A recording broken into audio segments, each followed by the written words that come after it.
Sveika, Daina.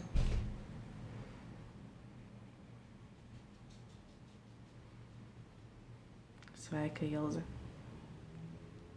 Gaidīšu savus abonentus šodienas sarunu.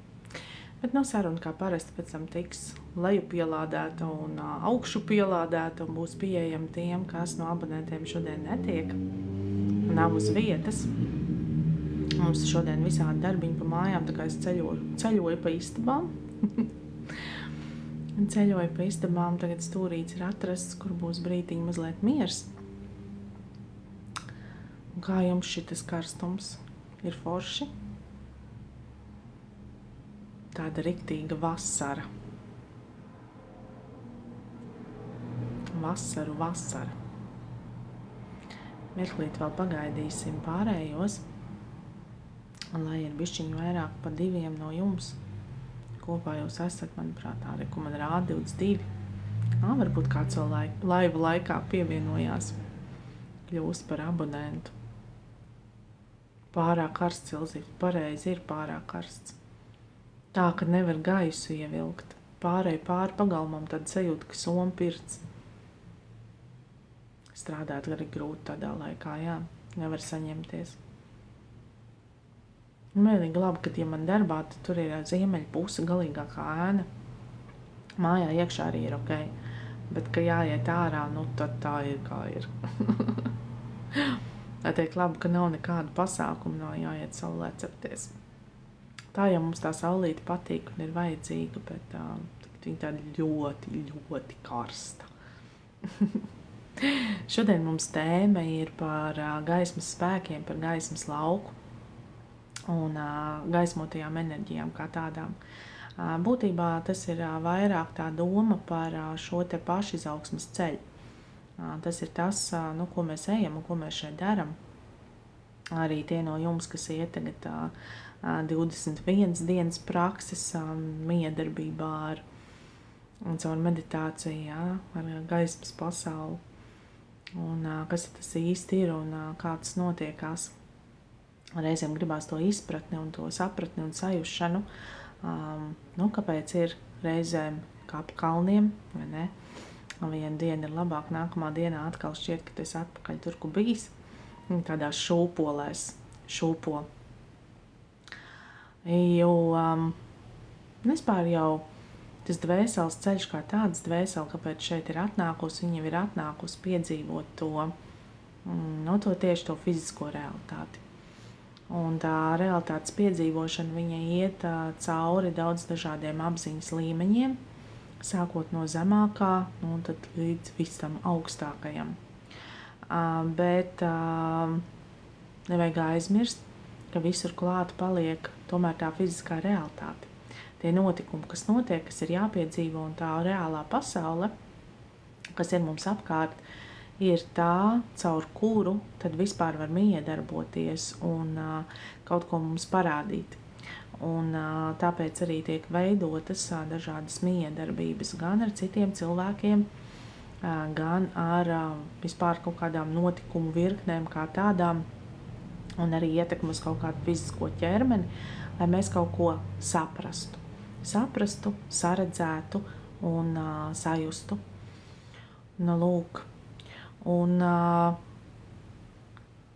šķiet, nu, kas tad ir tā gaisma? Tie esam mēs paši patiesībā. Jo kas tad ir dvēsele? Dvēsele ir gaismas struktūra. Kā mēs zinām, tad dvēsele arī ir tā, kura gala beigās pamet to fizisko ķermeni, un viņai paliek sava atmiņa, savi nospiedumi, savas kaut kādas piedzīvotās lietas, bet nepaliek pilnīgi nekas no reālā. Tātad viņa nepārmanto tādu pašu ķermeni, vai nepārmanto nopelnīto naudu, vai nepārmanto iegūto māju, vai vēl kaut kādas citas lietas. Un tātad kāda tāda dvēselīte šeit ienāk, iegūstot to savu veidolu, kurā būt, tāda viņa pēc tam arī iziet no šejienes ārā. Un tajā brīdī ir mazsvarīgi. Viss tas, ko tu esi nopelnījis, kas tev ir piederējis, ko tu esi sakrājis. Un tas ir tas būtiskākais, uz ko raudzīties. Un kas paliek paliek ar dvēseliski izveidotās saiknes, tās paliek.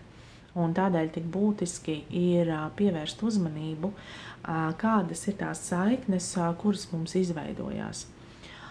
Jūs jau zināt, ka arī daļai no jums ir šī nepieciešamība atlaist kaut kādas pagātnes saites, dziedināt kaut kādas šīs iegūtās negatīvās pieredzes, un tas ir tikai tādēļ, tas dvēseles nākotnes vārdā, lai tas nepārmantojas, lai tas nav jāpiedzīvo vēlreiz, lai tam nav jāiet cauri atkal un atkal un atkal. Un kā tad ir ar to atzimšanu vai atmošanos? Būtībā ir tā, ka pašā iesākumā dvēseli piedzīvo visu tās zemākās pieredzes caur fizisko ķermeni. Tātad ķermenis ir tas, kurš iedod savu uzstādījumu, kuram klāt tad ir piemontēts arī tas mūsu ego, un prāts, caur kuru viss notiek un darbojās. Un prāts arī ir tas, kurš visbiežāk kaut ko izlemj nobremzēt. Jā, tātad ar prātu noliekās malā kaut kādas intuitīvās lietas, kaut kas, ko mēs sajūtam, bet neesam varbūt gatavi vēl realizēt, vai līdz galam neizprotam, kas ir tas, ko mēs jūtam. Un tādā veidā veidojas tas dvēseles ceļš, ejot cauri tiem dažādajiem līmeņiem. Un vēl joprojām uz Zemes ir iespēja piedzīvot ļoti daudz no viņiem. Absolūti nav tā, ka kāda jauna dvēsele, ja viņa izlemj, ka viņa tagad no zvaigžņu dvēseles pēkšņi gribētu kļūt par Zemes dvēseli, ka viņai teikt, nē, sorry, nesanāks, jā, tu nevari tagad tikt nekādā pirmā līmenī iekšā, vari. Tu ļoti brīnišķīgi var nonākt uz Zemes kaut kādā konkrētā vietā, konkrētā laikā, kur vēl joprojām ir jāmāk izdzīvot džungļos, vai kur ir jāsavienojās ar kaut kādiem saviem zemes gariem vai vēl kaut ko, jā, un jāmāk nomedīt un jāmāk izdzīvot. Un brīnišķīgi var iziet visām tām lietām cauri, arī visām ego peripētijām, jā, ar vēlmi būt skaistiem, varaniem un bagātiem, un pilnīgi viss ir šeit pieejams šobrīd vienlaicīgi. Vienīgā starpība ir tā, ka tie no jums, no mums, kas šobrīd iet no šo te kaut kādu to garīgās attīstības ceļu, gribētos teikt, pat ne garīgās, to uzreiz grib salikt kopā ar baznīcu, bet tas ir tāds dvēseles atmošanās ceļš, dvēseles vibrāciju celšanas ceļš, atgriešanās pie sevis, tā visbiežāk to sauc. Jo iesākumā atnākot tiek noņemtas šīs te atmiņas, ka mēs nezinām un neatceramies, kas mēs esam. Tā ir pati būtiskākā atšķirība no apgaismotas dvēseles, kas ir atgriezusies atpakaļ pie sevis, starp to dvēseli, kura vēl joprojām iet šīs te nepieciešamās zemākās pieredzes. Un šis te ceļš, šī te atvēršanās, saprašana, viņā iesākumā sākās ar to, kad pirmkārt dvēsele jūtās atdalīta no pilnīgi visa. Viņa jūtās šajā ķermenī kā absolūts indivīds. Tātad es esmu cilvēks, kurš piedzīvo visas šīs te briesmīgās pasaules uzliktās mokas.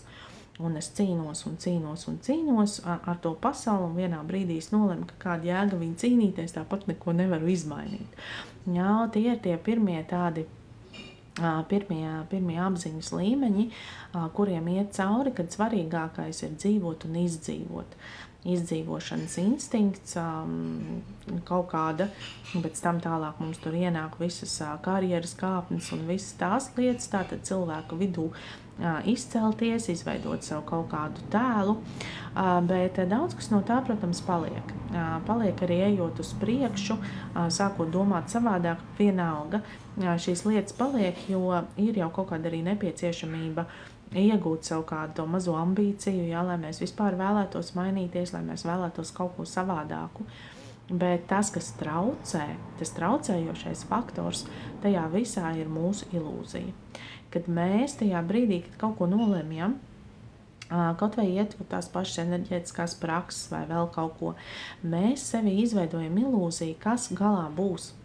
Kā es izskatīšos, kā es izturēšos, kādi cilvēki man būs apkārt, ko es ar to piesaistīšu, ko es ar to iegūšu. Es tur kļūšu gan jau ka bagātāks, un man būs labāka naudas plūsma, un man būs vairāk tur draugu apkārt, vai man beidzot būs attiecības. Un līdz ar to prāts atkal ir uzcēlis robežas, un caur šīm robežām atkal no jauna ir jālaužās cauri. Jo pēc būtības tā dvēseles integrēšanās, tā atvēršanās, attīstība, izaugsme, viņa iet caur to, kad viņa dalās dažādos periodos. Un viens periods ir straujais palēciens, jā, kad notiek kaut kādas lietas, ka tu saproti, ka tur jau sāk to ietekmēt kaut kādi ārējie spēki, kaut kādi enerģētiskie faktori un notiek kaut kādas straujas izmaiņas fiziskajā plānā.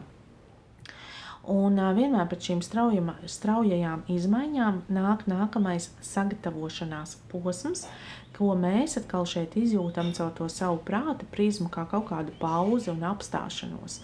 Jo šis sagatavošanās posms ir iekšējā izaugsme, tātad nenotiek nekas ārpusē, nemainās īsti fiziskajā realitātē, bet mēs augam no iekšpuses, jā, iepazīstam kaut kādas lietas sevī, atveram sevī jaunu redzējumu, jaunu skatījumu.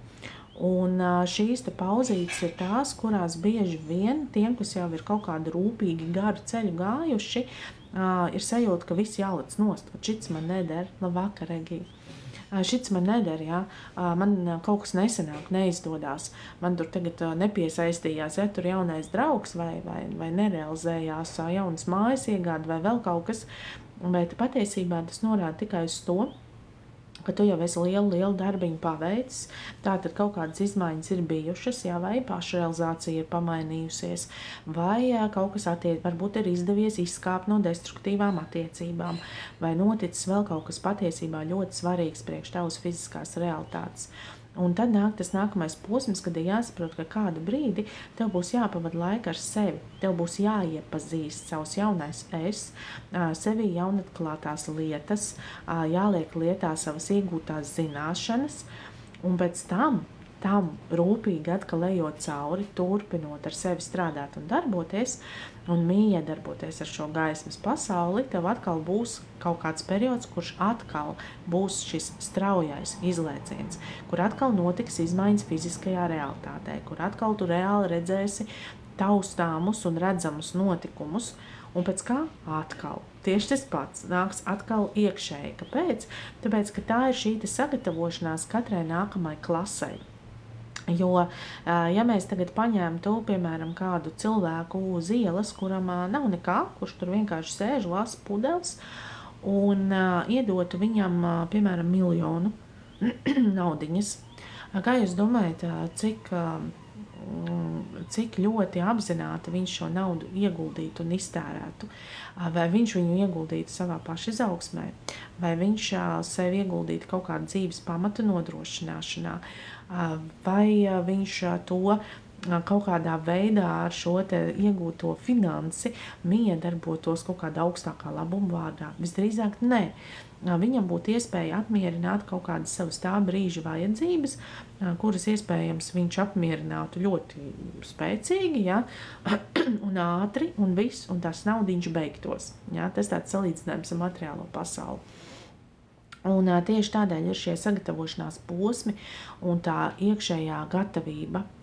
Un tāpēc nevajag satraukties tiem un tām no jums, kas atrodas kaut kādos pauzes periodos.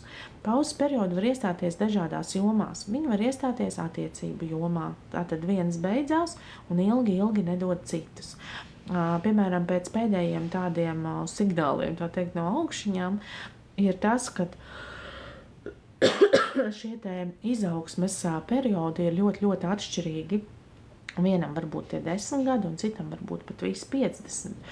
Un viss ir atkarīgs no tā, cik ļoti apzināti mēs tajā ieguldamies, cik mēs esam gatavi iet šos solīšus uz priekšu. Un tad, kad mēs no kaut kādas vienas mācības iznākam ārā, mums ir ļoti spēcīgi jāsagatavojās nākamajam posmam. Tātad iekšēji jābūt stiprākiem, jāceļ savu spēku, jāatgriež atpakaļ kaut kādas tās savas iztērētās enerģijas, un visu laiku notiek šī te kustība. Un tātad tās arī, piemēram, kaut kādas tās pašas prakses, ja vienā brīdī tu strādāsi ar kaut kādām savām lietām, pieņemsim šo iekšējo pasauli, un viņa sāks nokārtoties, un tu sāks redzēt savādāk, un pamazām kaut kas sāks ienākt arī savādāks fiziskajā realitātē, tad jau caur šīm praksēm tu jau var sākt pievērsties un manifestēt kaut ko savai ārējai realitātei. Bet arī ar to ir jābūt tai jūšanai un sajušanai, kas ir tas, ko tu vēlies, un kur tu to grasies ieguldīt. Ja tas būs tikai tāds pliks kaut kas, kas apmierina tikai un vienīgi fiziskās pasaules lietas, tad visdrīzāk tev pateiks, ka pagaidi, es tev atstāju uz otru gadu, tev vēl bišķiņ jāpamācās, tev vēl bišķiņ jāpasēž tajā savā iekšējā pasaulē, vēl kaut ko tur jāsaprot. Un kas tad tā pa lielam ir šī saprašana? Pirmkārt, tas pirmais posms tātad ir tas, kad es esmu kaut kas pilnīgi atdalīts no pilnīgi visa, tātad tikai un vienīgi indivīds, kam ir sevi jāpierāda gan caur ego, gan visu pārējo. Tad nākamais ir tas, ka mēs saprotam, kad ir kaut kas ārpus.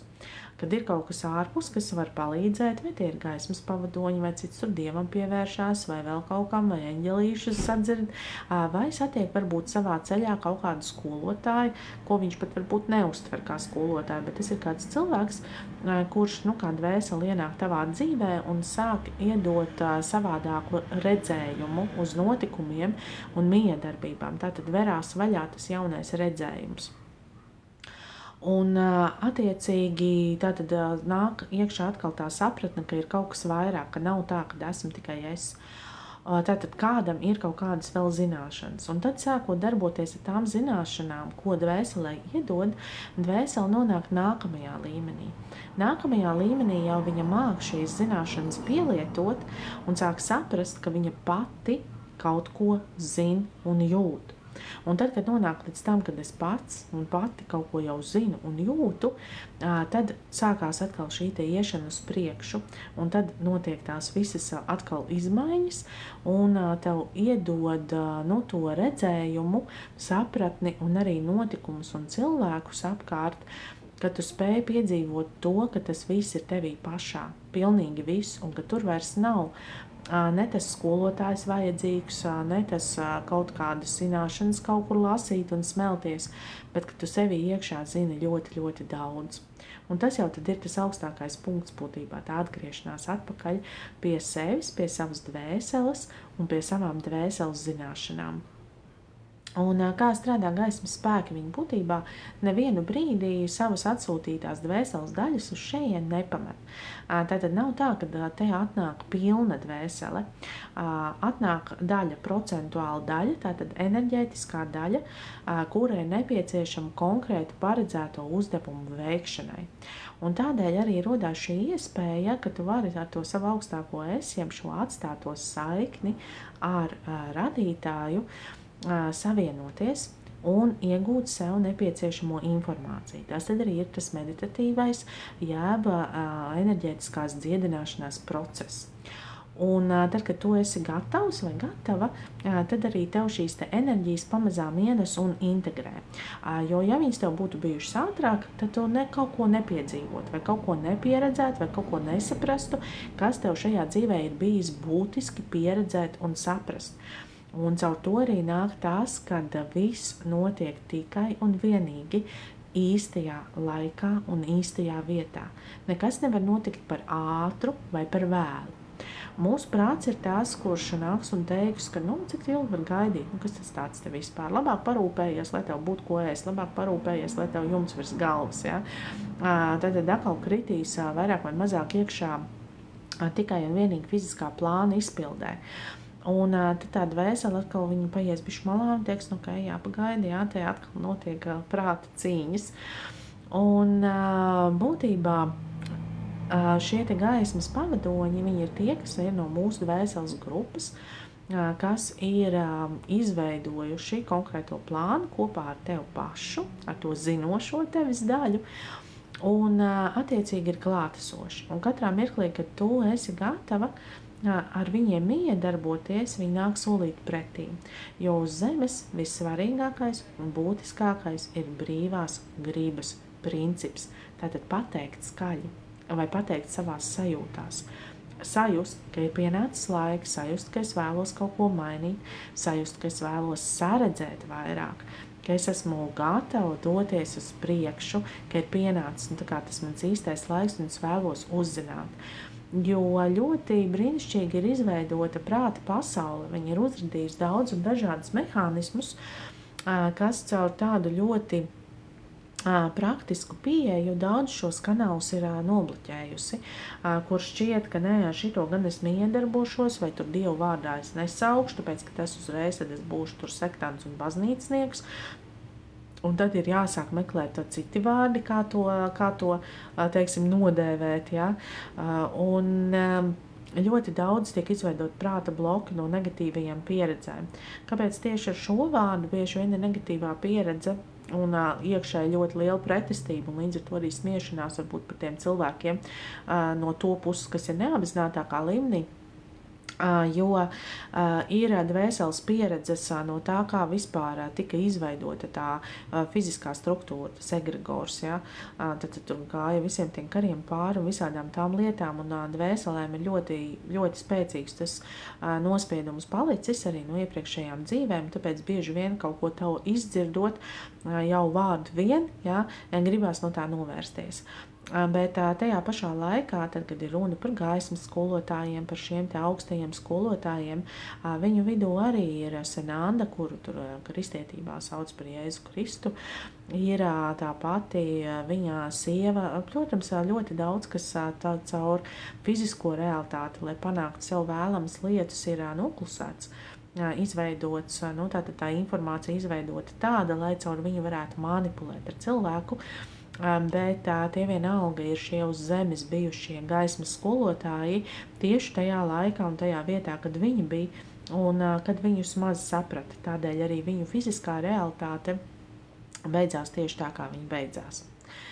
Un tāpat tās Buda, tāpat visi šie, kas ir bijuši reāls personas, kas ir nesuši šīs te enerģijas un zināšanas, daudz ko šeit ir atvērušas un atstājušas kaut kādas mācības, caur kurām atkal kā atslēdziņām ir šī te iespēja dvēselēm atgriezties atpakaļ pie sevis, jā, un tā ir tā kā tāda, gribās salīdzināt ar to, kas ir tagad tā izlaušanās spēle, jā, ka tev ieliek istabā, un tad tev jāmeklē pavadieni. Mēs visu savu dzīvi esot fiziskajā ķermenī, meklējam šos pavadienus un meklējam šīs atslēdziņas. Un tieši tāpat kā šajā spēlē mēs varam padoties, tāpat tās mēs savā dzīvē varam izdomāt padoties. Nemeklēt vairāk, kas negrib, man neinteresē, un pieņemt to istabu par vienīgo realitāti. Un vienā brīdī tu viņā arī iedzīvosies, un tu pieņems, ka ir tieši tā, tur tās sienas bišķi spiež nost, ja, un baigi tu, nav ko elpot, ja, loga arī nav, bet caurāk pasauli jau nav. Ja, un tikai tad, kad sāk pamanīt to, ka ir kaut kādas zīmes, ka ir kaut kādas norādes, sākās šī te izlaušanās, šī te iziešana. Un tieši tāpat ar katru no mums visas dzīves laikā, tikai tās mūsu atslēdziņas un tās mūsu norādes, viņas ir tajos apkārtējos cilvēkos, viņas ir tajos notikumos, kas ar mums notiek. Tādēļ arī tie, kas nākuši uz konsultācijām, ka bišķiņi tika brīnā, kā to visu zina, vat sveši cilvēks, kā to stāsta, tāpēc, ka tas nāk caur enerģētisko lauku, tas nāk visa tā informācija no tā, ko tad tas tavs augstākais es zina, ko viņš tavā dzīvē ir paredzējis, un kā ir šie te ceļi veduši. Un tad pienāk kāds brīdis, un tas ir tas brīdis visbiežāk, kad vai jūs atnākat pie manis vai aiziet pie kāda cita, lai jūs tā kā uzvedat, tā kā zvans draugam, ja? Zvans draugam, lai palīdz ieraudzīt, kur ir tā nākamā atslēdziņa. Un tas nav nekas vairāk, jo patiesībā viss tas pārējais, kas jūsos verās vaļā, ko jūs ieraugat un kā jūs savā attīstībā iegūstat izmaiņas savā dzīvē, ir jūsos pašos. Un tāpēc arī nāk visi tie teksti, tu uzradi pats, tu dari pats, tu ar savām domām tur kaut ko bremzē, un tev liekas, kā? Un pēc būtības tas viss ir ļoti, ļoti vienkārši, bet to visu sarežģīja mūsu prāts un vēlme izdzīvot šajā fiziskajā realitātē. Ja? Un tad kopumā mēs ar to visu miedarbojamies paši ar sevi un apkārtējo pasauli, reizēm apjūkam, reizēm nē, bet kopumā kaut cik drosmīgi, vai ne, dodamies uz priekšu. Un gaismas lauks ir tas, ko mēs varam sevī sajust, ko mēs varam atvērt, ko mēs varam paši priekš sevis sakārtot. Un, protams, ka nebūs tā, ka tajā dienā, kad tu to nolems darīt vai sāksi darīt, ja, kad tagad viss mainīsies. Jo pilnīgi iespējams, ka tu šobrīd atrodies kaut kādā šīs te iekšējās izaugsmes periodā, ja, un ka tu augs iekšēji un ārēji kaut kas mainīsies tikai tad, kad tu izaugsi. Un, jā, Ilzīt, būs ieraksts. Un tad, kad tu nonāksi līdz kaut kādam konkrētam tam savam apziņas līmenim, tad jau atkal varēs tev iedot kaut ko jaunu, ja? Iedot to jauno klasi, tos jaunos piedzīvojumus, tos jaunos savādākos cilvēkus. Un kas ir ļoti būtiski, tas, ar ko mēs miedarbojamies, ir tas, kas mūs ietekmē. Tātad būtiski patiesībā ir izvēlēties savus draugus. Tad, kad mēs sajūtam, kā cikliski kaut kam ir pienācis gals, to labāk ir atlaist, jā, beigt šo te miedarbību, jo savādāk viņam, tā kā bremzē, viņa apstādina, aptur uz vietas. Ne visi draugi būs tādi, kuri dzīves laikā no jūsu dzīves kāps ārā. Tā nav. Bet ir daļa, jā, kas ir kaut kādiem periodiem garām ejoši. Ja jūs esat pamanījuši, tad pieņemsim arī ar savu šo te uztveres vai iekšējās izaugsmas vai sapratnes līmeni, bieži vien var pārbaudīt arī, piemēram, ar grāmatu lasīšanu. Mēs varam vienu grāmatu lasīt, pieņemsim, kaut vai ik pēc 5 gadiem, un katru reizi mēs viņā ieraudzīsim kaut ko citu. Mēs ieraudzīsim citu aktualitāti, citu mesidžu, iegūsim sev kaut citu šo te redzējumu, it kā caur to pašu tekstu, it kā caur to pašu, ko jau mēs esam vienreiz, tā teikt, pārlapojuši, bet iegūsim pilnīgi kaut ko citu. Un tieši tāpatās arī ir mūsu šajos te dzīves ciklos, ka mēs vienā dzīves ciklā piedzīvojam kaut ko vienu, nākamajā mēs piedzīvojam kaut ko līdzīgu, bet redzam to pilnīgi savādāk. Un tā solīt pa solītim mēs virzamies uz priekšu. Un tas būtiskākais laikam tajā visā ir spēja noticēt sev. Jo tad, kad ir šie pārstrādes periodi, tas pirmais periods, tad, kad vispār uzsāk kaut kādu enerģētisku dziedināšanu vai kaut ko tādu šīs lietas kārtot caur enerģētiskiem procesiem vai, piemēram, atnāk uz to pašu konsultāciju, kas arī strādā kā enerģētisks dziedināšanas process. Pirmo, ko atver transformācijas. Tātad sāk kaut ko tevī transformēt. Un transformēt nozīmē piedzīvot un caur piedzīvošanu atlaist. Un jebkas, kas taisās atkrist nost vai tikt atlaists, mēģinās ar tiem nadziņiem pieķerties vēl ciešāk. Ja? Tātad kaut kādā veidā panākt to, kad tu sajūti, ka es te vēl esmu, tava pagātne stāv pie tavām durvīm, tad viņi atradīs visādus citādākus veidus, ja? Kā tur tev par to visu atgādināt un pārbaudīt, vai tu izdarīji pareizo izvēli. Ja? Varbūt, ka tev tomēr tur pastāv vēl bišķiņ kaut kāda vainas apziņa, varbūt, ka tev var caur šo var pamanipulēt. Ja? Un nāk šīs te pārbaudas, tie ir būtībā tādi kā dvēseles eksāmeni, ja? Lai tu tiktu uz to nākamo klasi. Un visgrūtāk ir tiem, kas caur prātu ieciklējās. Ieciklējās pirmkārt bailēs, baidās kaut ko pazaudēt. Tad, kad mēs baidamies pazaudēt, tad mums realitāte apkārt dara visu iespējamo, lai tev to no tiem taviem nagiem rautu ārā. Lai tu sāktu sajust to savu patieso būtību un to, ka tev patiesībā šeit pilnīgi nekas nepieder. Tev kā dvēselē šeit nekas nepieder. Un šīs bailes pazaudēt kaut kādu konkrētu vietu, pazaudēt kaut kādus konkrētus cilvēkus. Un ja ir šīs te iekšējās bailes, tad ir visu laiku tāda sajūta, ka tie notikumi veidojās un risinās tikai un vienīgi ap to, radot visas iespējas tagad, ka patiešām kaut kas tur pazudīs. Ja? Un, protams, ka emocionālā plānā nav vienkārši, ja sevišķi tiem, kam ir jāiet no kaut kādām attiecībām ārā, vai kas ilgstoši nevar izveidot attiecības, tādas stabilas. Bet tas viss nozīmē tikai to, kad ir izmaiņu process tevī pašā. Un tu kaut kur audz, un tev ir jāpievērš uzmanība kādai citai jomai. Jo prāts iedod nokoncentrēties uz kaut ko, kas viņam tajā brīdī liekas svarīgāks. Ja? Pieņemsim, lai būtu cilvēks blakus. Un tad tie uzstādījumi, kāpēc vajag cilvēku blakus. Lai būtu vieglāk rēķins nomaksāt, lai tur vakarā ir kas ar tējas krūzi pasniedz, ja? Ar kopā tur televizoru paskatīties, ja? Vai kaut kur aiziet. Un tad, protams, vēl visas citas lietas, ko tur kopā var darīt. Ja? Tātad no fiziskā plāna viedokļa gribās, lai būtu šīs te attiecības. Bet tajā pašā laikā cilvēks iekšēji nav izaudzis tam, lai viņam varētu piesaistīt, un tur arī atnāk, nav jau tā, ka neatnāk pareizi. Tur var būt gan kaut kāda gadījuma sakari, vai kaut kādu dažu mēnešu vai nedēļu ilgstošas it kā attiecības, un tur cilvēks savā starpā atstrādā savus traumas. Jā, viens otram kaut ko māca. Tur satiekās skolotāji, jā, viens otru skolo. Tur, nezinu, vienam tur kaut kāda bērnības trauma, citam tur vēl kaut kāda. Ja? Viens tur nesaredz sev pašrealizācijā, otrs vēl kaut kur. Ja? Tad tur viens otru baksta. Visu laiku atrodas kaut kādā ritenī, bet nav tas miers.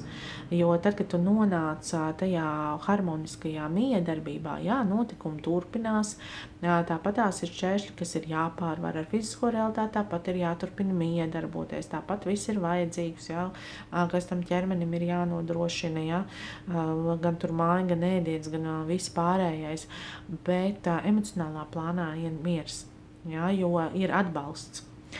Emocionāli, nevis konkrēti caur tām sajūtām, ka man tur atnāca izdarīja manā vietā, un man tagad tur atkrīt 1001 problēma, jo es atradu kādu citu, uz kur pleciem sēdēt, bet ienāk tāda līdzās būšana, un tikmēr, kamēr ir šie te uzstādījumi iekšā, ja, kad es vēlos kādu, lai man tur būtu vieglāk, labāk, lai man tur nebūtu vientuļi vai vēl kaut kā, tad mēs meklējam kaut kādus glābējus.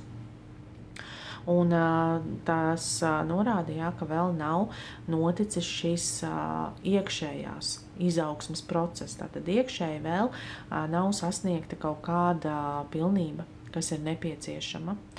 Un ļoti līdzīgi arī ir tiem, kas, teiksim, tur domā par ģimenes pieaugumu, ja, un viņš nav, un tad liekas, kāpēc, ja, citiem ir, man nav. Un tad ir jautājums, kāds tur ir uzstādījums, ja, caur kādu skatu prizmu, cik šie cilvēki ir dvēseliski pieauguši, un kas ir pa iemeslu. Diemžēl visbiežāk, tad, kad šie jautājumi paceļās, tur nāk ārā tās, kad man pēc status to vajag, man to vajag, lai saglabātu šīs attiecības, lai vispār šīs attiecības varētu saukt par attiecībām, tur obligāti ir jābūt tām bērnam, un tā tālāk, un tā joprojām, vai arī caur to es kaut ko piesaistīšu, vai paturēšu, vai tas nu gan to otru tagad izmācīs, viņš tur kļūs apzinīgāks un atbildīgāks, un tā tālāk, un tā joprojām. Un beigās jūs ļoti labi apkārt redzat, ka tas neizmāca, neizmaina, neievieš atbildību, jo cilvēks pats sevi nav izaudzis. Viņš nav veicis ne kaut kādas, ne emocionālā plāna, ne mentālā plāna, nekādas citas izaugsmes soļus. Un arī, ja tur tajā fiziskajā plānā tas viss noīstenojās, tad tas viss beigās atkal beidzās ar kaut kādu čušu un nav īsti tas, ko tu tā kā cerēji un gaidīji. Un sveika, Eņģelīte! Un būtībā tādēļ visas tās lietas viņas ir sakārtotas tā, kā viņām ir jābūt. Un tad, ja mēs sajūtam šo sajūtu, ka mēs sākam skriet ar pieri pret sienu savā realitātē, tās jau norāda uz to, ka kaut kur kaut kas sevī, tā kā nav vēl līdz galam atstrādāts, saprasts un izdarīts. Tur tā lieta. Un gaismas lauks, jā, vienmēr klātsošais gaismas lauks, gaismas enerģijas, pie viņām var vērsties, un viņas būtībā arī spēja to parādīt to, kas tad ir tas nākamais solis, kurš tev šobrīd būtu jāspēr. Tas arī tas, ko visbiežāk mēs skatāmies, kad mēs satiekamies savās konsultācijās, sarunās, ja, kas tad ir tie nākamie soļi, kurā jomā un kāpēc. Un tad arī var saredzēt. Ļoti spilgti ir tāda, ka ir tagad pienācis, piemēram, periods pašrealizācijai. Ja, ka viss rāda uz to, ka ir jāiet pašrealizācijā. Noņemts ir viss nost. Attiecības noņemts nost, tur vēl kaut kādas lietas noņemts nost. Tāpēc, kad visu laiku bija iekrišana tajā kaut kādā vienā lietā un nenotika pašrealizācija. Ja? Un tāpēc viss ir salikts tā, ka to tev tagad noņem nost, lai tu saprastu, ka tagad ir jāpieaug, jāpašrealizējās, jāmaina kaut ko tajā savā miedarbībā ar pasauli, ja? Ka caur to posmu jāiet uz priekšu. Tad arī var būt atkal tieši pretēji, ja? Ka tu realizējies un nes tikai savā pašrealizācijā, un ka tev atkal nav laika, ja? Kaut kādām attiecībām vai kaut kādu dvēseli vispār tur sastapt, it kā gribās, bet vieta un laiks nav atbrīvots. Ja?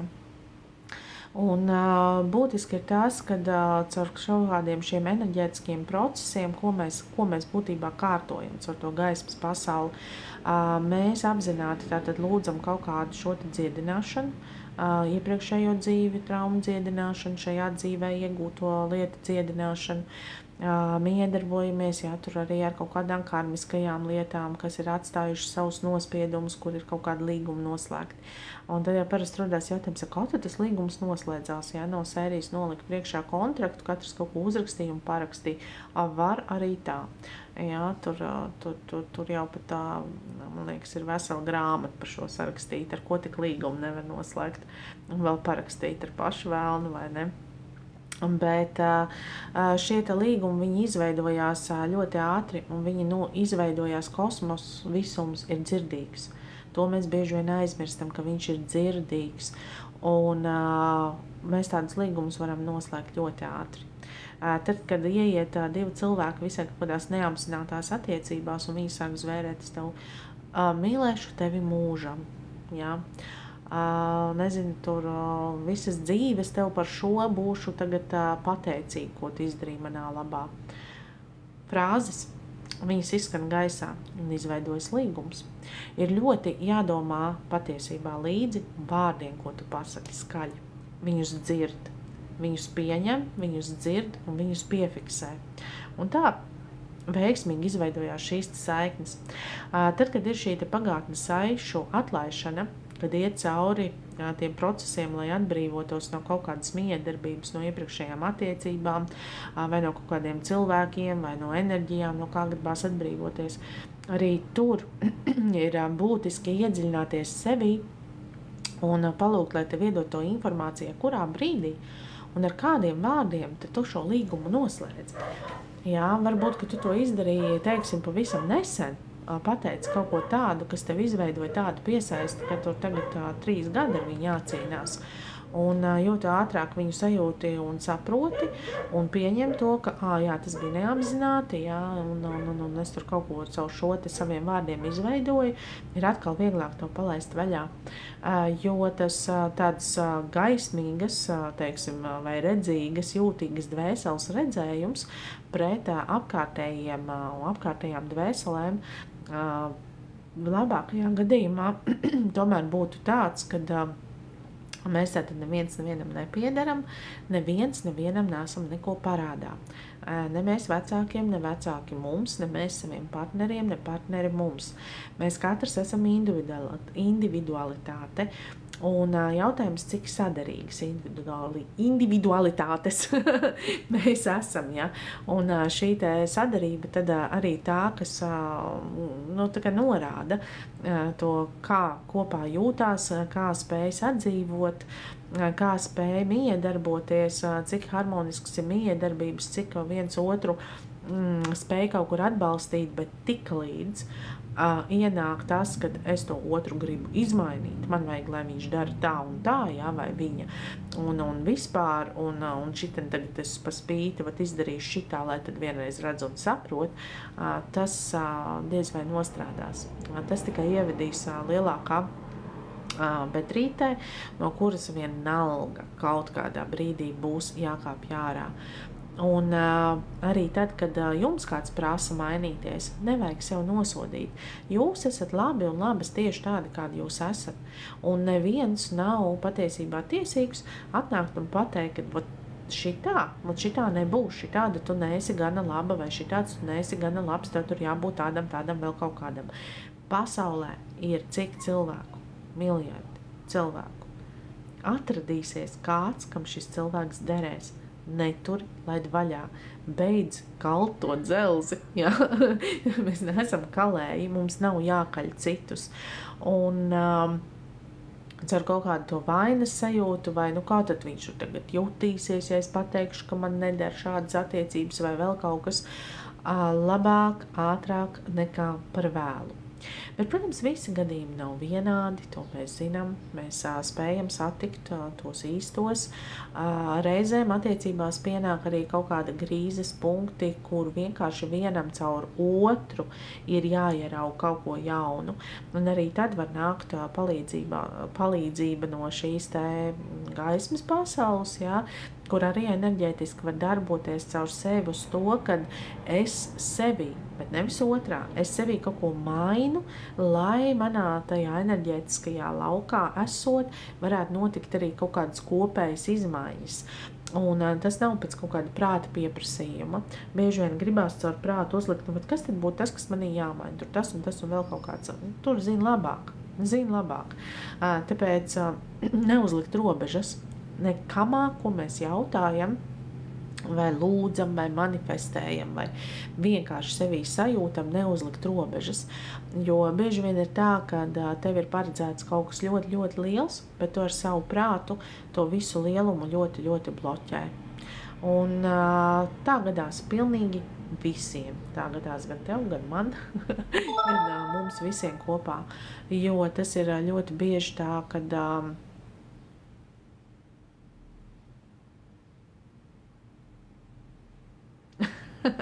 gaismas pasaule uzkārās. Nu redzi. Tā viņai vajadzēja, lai sadzird pašu laiva esenci. Man rāda, ka man viss kārtībā.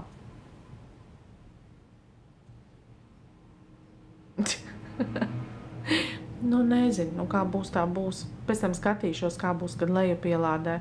Varbūt, ka tur būs ierakstījies kaut kādā veidā un būs viss, vai būs ar uzkāršanos. Vispār pēdējā laikā, bet tas ir arī no enerģijām. Tad, kad viņām palielinās jauda, tad internetam jauda samazinās. Jums tā nav? Jā, septīto čakru jāsāk balansēt. Tieši savienojumu ar gaismas pasauli, ja 7 reizes dzirdēju. Tā ir. Šitien viss, un arī patiesībā interesanti ir tas, ka pēdējā laikā ļoti visu pārceļ. Bet tad, kad es apsēžos un izdomāju, ka tajā un tajā datumā tur varētu to un to, tad man gan būs laiks, un tad sasviežās pilnīgi viss tā, ka reāli tev nebūs laiks, jā, vajag kaut kādu iemeslu pēc, bet vajag šodien, nevis vakar, jā. Interesanti, jā, te ir ar to gaismas pasauli. Un arī tā paļaušanās, ka lietas rit savu gaitu un viss notiek tieši tā, kā tam jānotiek. Nav jau tik vienkārši, bet nav arī tā, ka mēs varam vienkārši sēdēt dīvānā un kaut ko gaidīt, ka kaut kas vienkārši notiks. Kādi varbūt ir kaut kādi jautājumi? Jo, lai es varētu laivu saglabāt un viņu augšu pielādēt, man būtībā ir jābeidz pēc 10 minūtēm. Savādāk man neļaus atkal leju pielādēt un ielikt viņu pieejamu. Jo to, kur Egija toreiz ienāca parunāties, man viņš tā arī stāv nokārts. Ja? Tur it kā tikai dažas minūtes pāri, un arī tad, kad es uzlieku nogriezt, man neļauj nogriezt. Man uzkarās telefons un neļauj nogriezt Egiju nost. Tā kā viņš ir palicis nepieejams. Kas bija par partnerattiecībām. Es ceru, ka vismaz šito varēs. Egija ir stiprais, pat pieķērusies, nogriezt nevar. Jā. Miedarbība ar gaismas pasauli caur meditāciju, tieši caur meditāciju, jo tas ir tāds tā kā visspēcīgākais veids. Visspēcīgākais veids, kā uz mirkli, kaut vai uz mirkli, nolikt to prātu malā. Ir daudz tie, kas saka, ka prāts vienalga ir ļoti aktīvs. Bet ar šīm te balss vadītajām meditācijām. Un arī bija, kas teica, ka nevar saprast tā, kā lai iziet to 21 dienas praksi, jo nevar ieraudzīt bildes. Prāts grib redzēt bildes. Tātad atkal viņš nāk priekšplānā. Viņam vajag bildes, viņam vajag visu redzēt, viņam vajag visu saprast, un kas tāds ir, ko tu tur tagad darīsi, jā, un kā tik tu mani tur malā kaut kur nepabīdi, jā, un ko tu tur saslēgsies.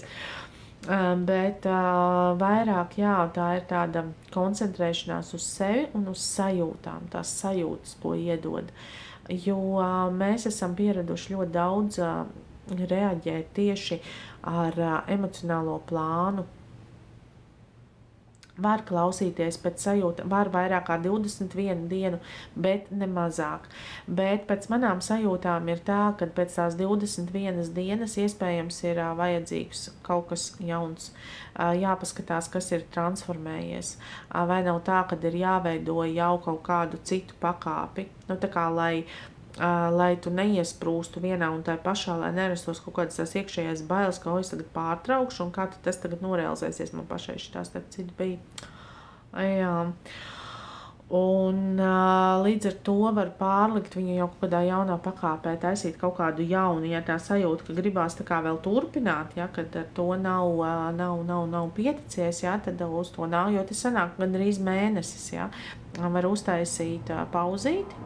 21 dienas, sanāk 3 nedēļas, var uztaisīt 1 dienu pauzīti, 1 nedēļu pauzīti, sajust, paskatīties, kas notiek fiziskajā realitātē, un tad uz nākamo mēnesi taisīt jaunu. Es tikko biznesu uztaisīju. Bet tāds nebija domāts. Bet tāpēc sajūtām, jo es pati sajūtu, kad izejot pašai cauri šiem procesiem, tagad ir sajūta, ka jau ir kaut kas cits, uz ko būtu jākoncentrējās, kaut kā savādāk to jāpārveido. Jo tās tuvākās nedēļas ietvarā patiešām parādījās ļoti spilgti tas, kas tad ir palicis, vai kas kaut kādā savādākā veidā nāk atpakaļ, vai kaut kā tā teikt jauns pakāps sūdiņu uzpeldējuši. Jā, tikai tur var skatīties pēc sajūtām. Tālūk. Jūs tur nesat tie izkusušas otrā pusē. Egija, tev gan droši vien vējš labi pūš, tev nav 34 grādi, vai ne? Tas jau mums te Rīgā tikai tā.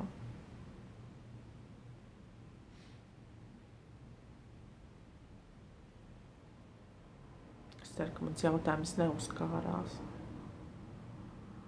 Vēl nē. Kūstat arī tomēr, ja? Jā. Nē, mums arī mājās iekšā ir ok, tiešām ir labi. Bet, kad iziet ārā, tad ir silti. Ja taču kaut kas tur raustās internetam. Jā. Jā, tu tā aizskars ciet, kamēr vēl tā saule nav. Mēs īstenībā arī visu laiku turam... Tā kā mums iet, sanāk no visām pusēm logi, visu laiku jāiet pa istabām un jāvar aizskara ciet. Tad paliek vēsums, bet jāatstāja vaļā, tad ir vispār. Tad ir cepiens, tad tā gaisma pilnīgi vai uzkarsē. Gaismē. Nu jā, tu jau nevar vienkārši aiziet mājai uz otru pusi. Nezinu, ko tev ieteikt. Slēgt apgaismojumu. zem lampas sēdēt. Bet, protams, patīkamāk jau ir dienas gaismā, bet ir ļoti, ļoti, ļoti. Patiešām šodien ir svelmains karstums. Tālūk, mīļie. Es tā jūtu, ka plūsmas informācija viss ir nodota, jo mēs jau runājam par logiem un visu pārējo un kušanu. Pēc sajūtām viss, kas bija jāpasaka, ir pateikts. Interesantākais ir tas, ka nāk jauns mēnesis, vai ne, jūlijs. Dienas vēstījums tie, kas bija pasūtījuši, ņemot vērā vakardienu, saņems vēl rīt sestdienā. Un pēc tam tie, kas vēlās turpināt jūlijā, tad jāatsūta pieprasījums. Jāatraksta man, kad pirmā datuma, kad turpināt, kad gribēsiet saņemt, lai es zinu. Jo sadāk man citreiz sanāk, kad es tur pusmēnesi sūtu, un beigās es jau mēnešu sākumā zināju, ka man nevajag.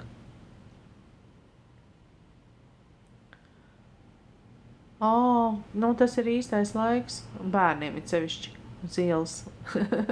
Bet varētu būt, jā, ka tas ir pirmais moments, kad vispār var gaisu ievilkt naktī. Tagad es gan neskatījos soli kaut kādu tropisko nakti vai nē. Labi, būs tev dienas karte. Tā kā viss būs ļabi. Dienas karte. Zini, kā šito te tādu riktīgu tādu navigāciju atsūtīt, būtu forši, ne? Šodien ej tur, nu, un tad pa kreisi. Nu, es jau tik piesējos, es sapratu, ka kārti. Nu, varētu būt, tāpēc, ka teikt jau pat sunīši nevar ārā vest. Arī viņiem uz asfaltu šausmīgi karsta pēdiņus, un kur tad vēl bērnus tādā saulē cept. Un ja tiem bērniem miegs nenāk, jo viņiem karstumu nenāk, tad atliek iet ārā spēlēties. Es atceros, ka meitenes bija maz, mēs arī esam gājuši ārā. Jā, Egi, es ar kādreiz būtu laimīgi par karti. Točna, man šodien vajag kaut kādu karti noderētu. Kāds atsūtiet man karti, kur man tagad iet. Kur man iet, ko man darīt. Man ir jāslēdz laiviņa ārā, lai mēs viņu varam leju pielādēt un augšu pielādēt. Un 5:30 man ir konsultācija. Jā, pie manis nāks runāties. Tā kā būs vien pamazām jābeidz, es ceru, ka jūs no šī kaut ko sajūtāt. Nevienmēr galvenais ir sadzirdēt, galvenais ir sajust. Un es ļoti gaidu nākamo mēnesi. Kaut kāds komentārs jūsējos nofiltrē, neskapēc. Ļoti gaidu nākamo mēnesi, jo nākamajā mēnesī es ceru, ka ar lielāko daļu no jums mēs tiksimies klātienē. Vai ne, Daina? Daina, tev arī jauku vakaru, Sintijai jauku vakaru, Egijai jauku vakaru, visiem jauku vakaru. Un nākamnedēļ atkal tiekamies. Bet būtu superīgi, ja jūs, piemēram, varētu šoreiz atsūtīt kaut kādus savus jautājumus, un mēs varētu izveidot tādu jums ļoti, ļoti tuvu tēmu. Par ko gribās parunāt? Sveika, Dacīte! Mēs jau beidzam. Viss, kas tika runāts, es teicu, ka beigšu runāt, es viņu leju pielādēšu, un Telegram abonentu grupā ielikšu linku. Es nezinu, cik ilgā laikā YouTube apstrādās video. Es ceru, ka pietiekami ātri, ka varbūt pat jau šodien būs links uz šo te sarunu, kas mums bija stundu gara, jo, ja ir garāk pa stundu, tad nevar viņu YouTube saglabāt. Prieks ar jums kopā būt. Un tiekamies. Čau, pagaidām. Atā.